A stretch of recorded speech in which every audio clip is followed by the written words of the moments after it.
Next up, we have Megan Austin. This isn't her first time giving a talk here, but she was here last year. Megan Austin, who's an MA, doing an MA in a department. She actually already has an MA, Department of Art History and Visual Studies at UVic. And her talk is called Finding Rhythm, Melodic Interventions of the Body in Naamsa Tsabar's Sculpture. I hope I pronounced that correctly.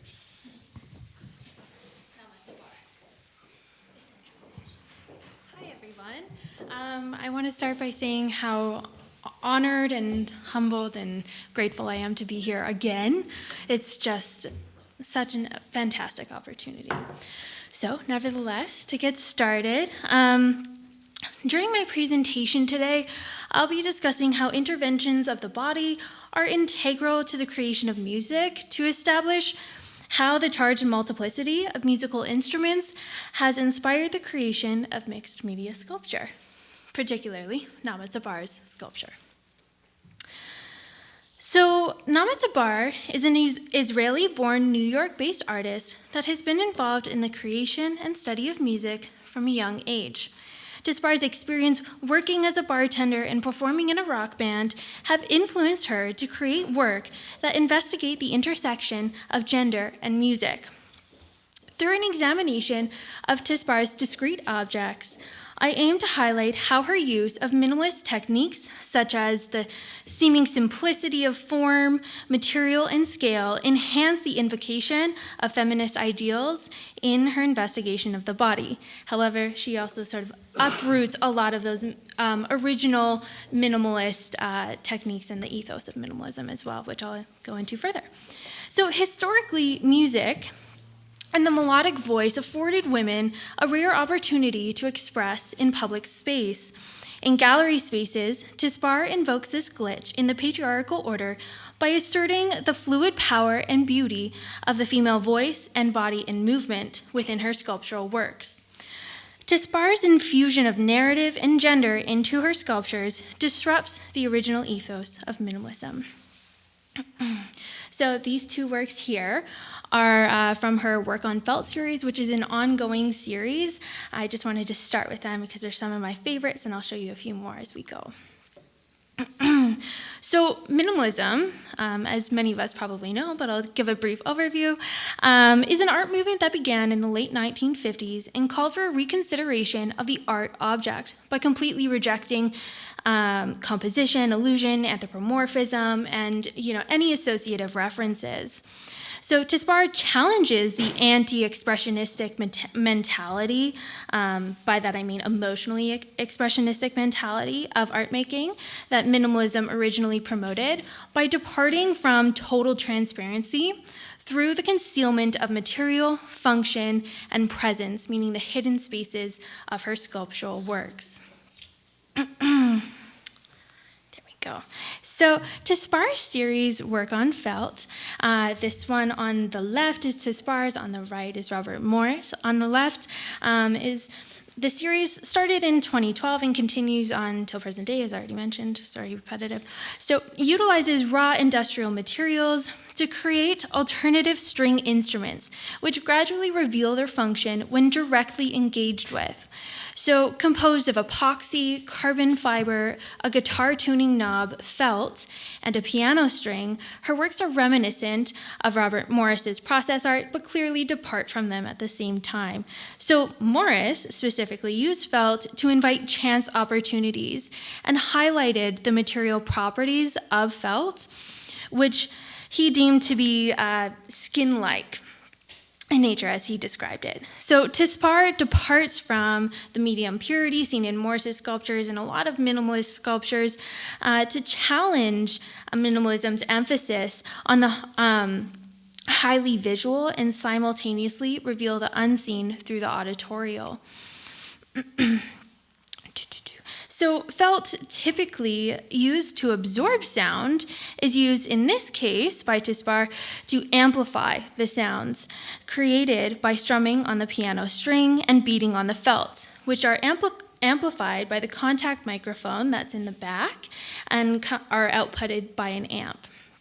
So the simplicity of Tsabar's work on felt require a heightened level of focus, which creates this intellectual intimacy. This intellectual intimacy is then heightened when the visual experience of her sculptures is expanded into a sonic one. So this is one of the works, the only work today that I'm showing that is not part of an ongoing series. It's a standalone. So Closer of 2014 by Tsabar is constructed of two freestanding walls joined at a 90-degree angle that require participants to embrace the architectural structure in a hug of sorts, to play the strings and knobs that are hidden within. The corporeal intimacy embodied in Tsabar's sculpture is arguably the strongest in Closer, as it requires viewers to fully enter the visible and invisible spaces of her instrument. This intervention of the body is central to the conceptualization, to the conceptual potential of the work. So I'm going to show you a few of her works from her Inversion series. And I'll show you her interacting with these series and images of people using them to make it a little bit clearer for you.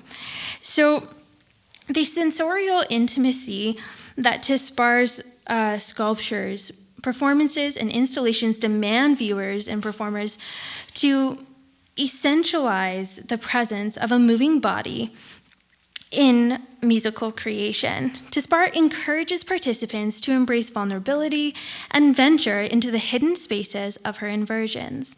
Once a baseline of trust or emotional intimacy has been established, participants that venture into the inner sanctum of these sculptures are able to activate the sonic reactions, which are a combination of white noise, certain professional singers' voices, and cicadas, which are these little buggies that I can talk about later. In this work, Tsabar was thinking about how invisibility and visibility influence our coming together societally and personally. Here's another one of her inversions.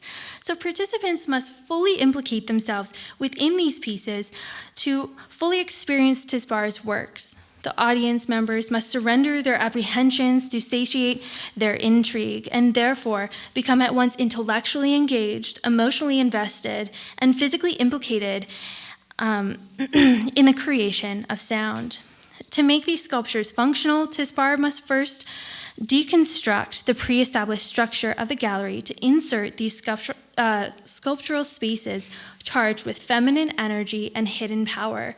So I do literally mean she is making holes in gallery walls. These are not temporary walls or facades that are being put up. She's, in a sense, deconstructing these often capitalist institutions as well. So that's something to take into consideration. So Tsabar considers, and I quote, both the role of intimacy and destruction as an antidote to oppressive and often unseen forces. Okay, so I'm going to play you a quick clip. Before I do so, I just wanted to preface this by saying when Tsabar's works are played in tandem within a single room, the social intimacy created by the joint playing of these objects or sculptures creates a sensual experience, in a sense, that foregrounds intimate conversations evoked by shared experience of listening. To demonstrate this, I wanted to show you this clip. So I will, can I fast forward? Forward to 9:05 specifically, if possible. Thank you so much. Yeah, that's good. That's perfect.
goes on, and it just gets better, but we don't got the time for it, unfortunately. So, so Tsabar, she places emphasis on the gallery as an active structure for the discussion and creation of social resolution, rather than a neutral backdrop. By inserting these biomorphic wholes charged with physical and metaphorical female energy into the architectural facade of capitalist venues, Tsabar challenges complicities and action within power structures by harnessing the sonic impact of her instrumental sculptures. And that's it for me.